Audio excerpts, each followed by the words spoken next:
Assalamualaikum. Welcome to Sky Catrana Channel.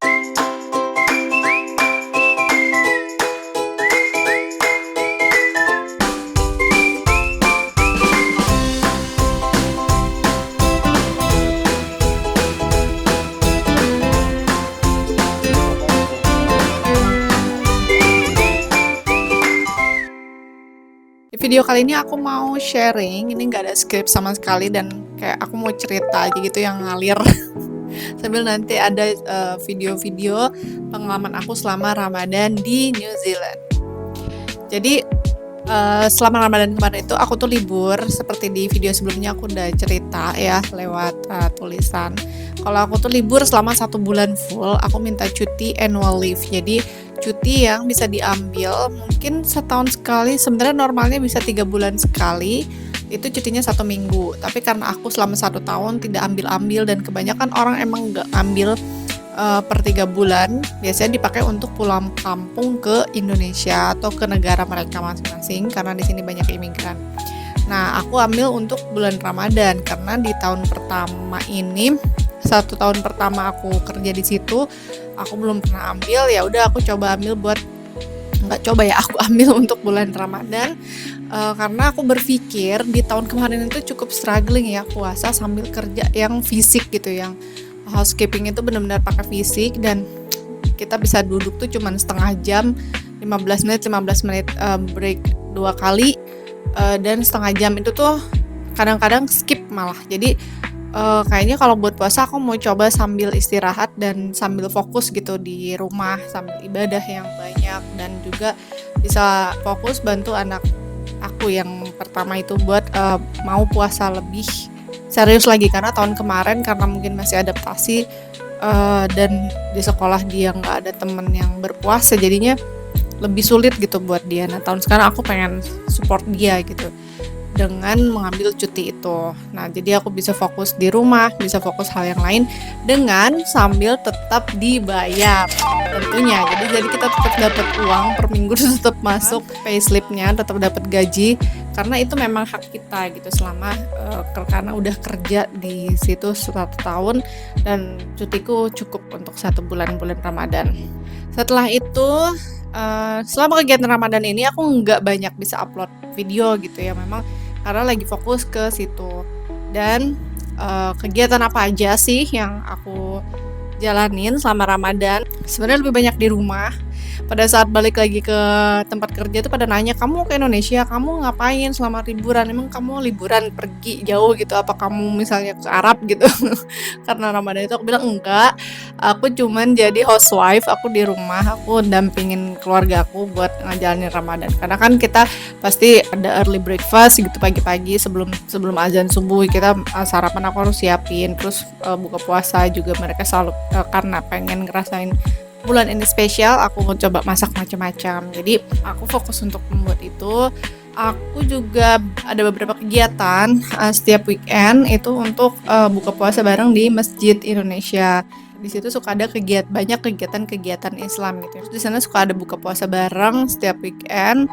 Kita buka puasa bareng dan ada juga momennya waktu aku lagi nggak puasa tapi pengen ngumpul gitu kan. Kita bisa bantu cuci piring pas orang-orang lagi sholat. Dan di situ tuh makanannya tuh disediain sama orang-orang Indonesia yang ada di situ juga dengan sukarela ya, volunteer, alhamdulillah. Nah, udah kayak gitu di situ mereka buka puasa, terus sholat maghrib, sholat isya, tarawih, dan ya pokoknya jeda dari maghrib ke isya itu adalah waktunya untuk kita ngobrol-ngobrol sama sesama orang Indonesia.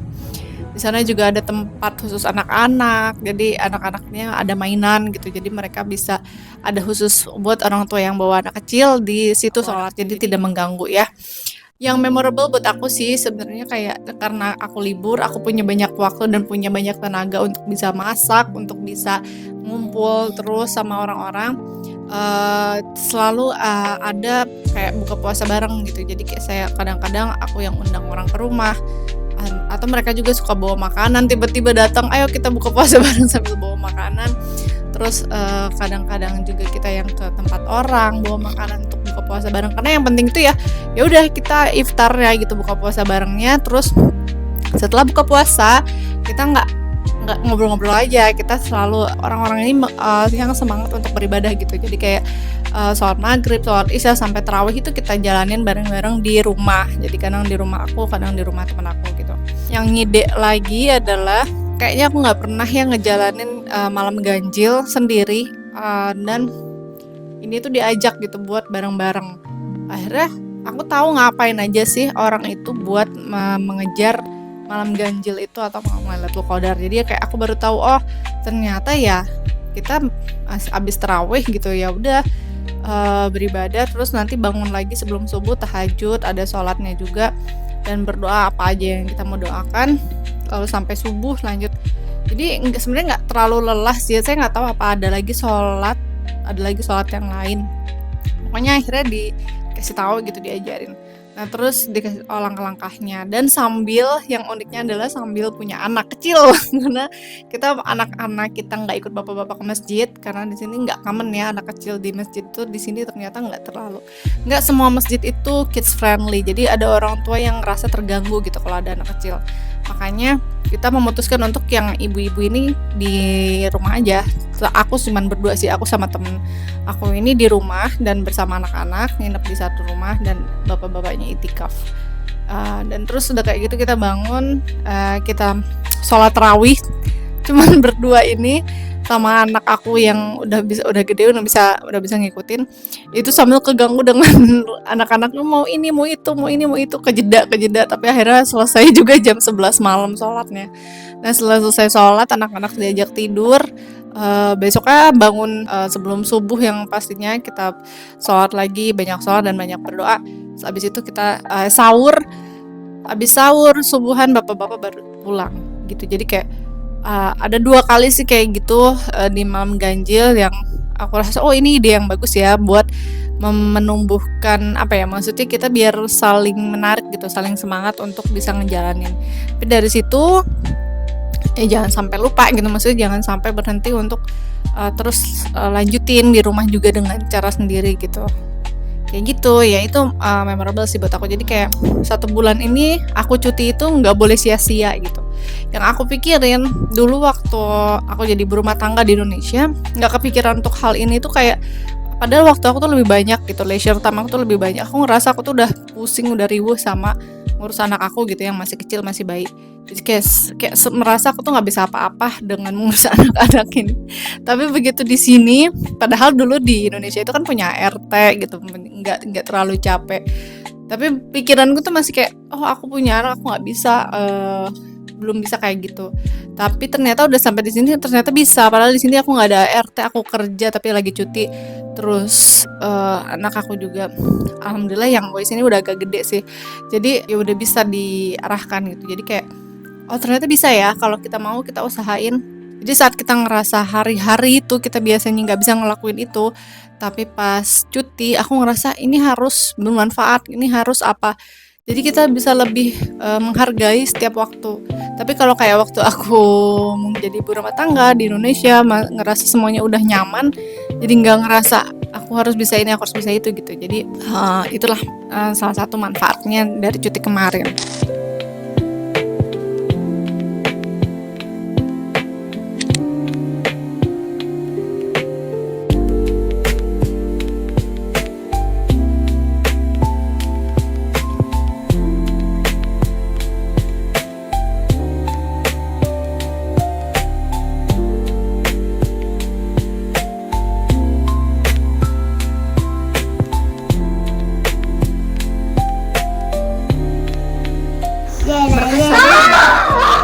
Nggak sekedar buka bareng, jadi dari buka puasa sholat jam maghrib, isya sampai tarawih, terus diskusi di dalamnya, ada bahasan ustadz ini dan itu, masya Allah, Ngobrolnya kritis. ditambah dengan kita dua keluarga ya, apa namanya, di malam ganjil 27, 28, 29 ngumpul. Alhamdulillah, jadi bapak-bapak itikaf, terus ibu-ibu sama anak-anak di rumah, jadi bisa sholat tarawih. Oh awalnya karena pas bapak-bapak pengen itikaf, terus kayak kita gimana?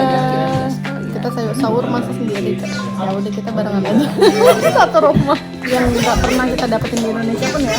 ya Ya ini tadi Indonesia pun nggak kayak gitu sih. iya nggak sampai maksudnya Ngejar itu buat iya karena kan kita merasa sama-sama keluarga terus Indonesia masjid juga dekat merantau masjidnya ya ada gitu terjang kalau di Indonesia kan banyak gitu jadi semua bisa masing-masing. Kalau kita kayak saking mencarinya suasana ya kita buat sendiri. padahal tapi kalau dari tahun lalu Reci kerja ya Iya, tahun lalu tuh aku nggak bisa kayak gini karena kan pulang kerja capek, bahkan ibadahnya itu kurang banget sih. jadi alhamdulillah tahun Tahun ini tuh kayak karena aku dapat cuti, aku harus memaksimalkan gitu. Jadi ada gunanya juga sih maksudnya. Kalau dulu ibu rumah tangga kayak ngerasa repot sama anak kan. Biasanya ngerasa pas lahiran punya bayi kayak repot ada bayi. Pas ini banyak alasannya. saya lah. bisa mengubah mindset Insya Allah. Jadi pas kerja capek, pas ini jadi sekarang ambil cuti ada waktunya, ada orangnya. Gitu. Jadi alhamdulillah bisa jadi ide buat teman-teman yang tinggal di luar negeri lain juga. Di Indonesia juga bisa ya. kalau sendiri itu lebih struggle tapi kalau ada temannya itu lebih semangat saling saling ngerti saling saling tanya udah jus berapa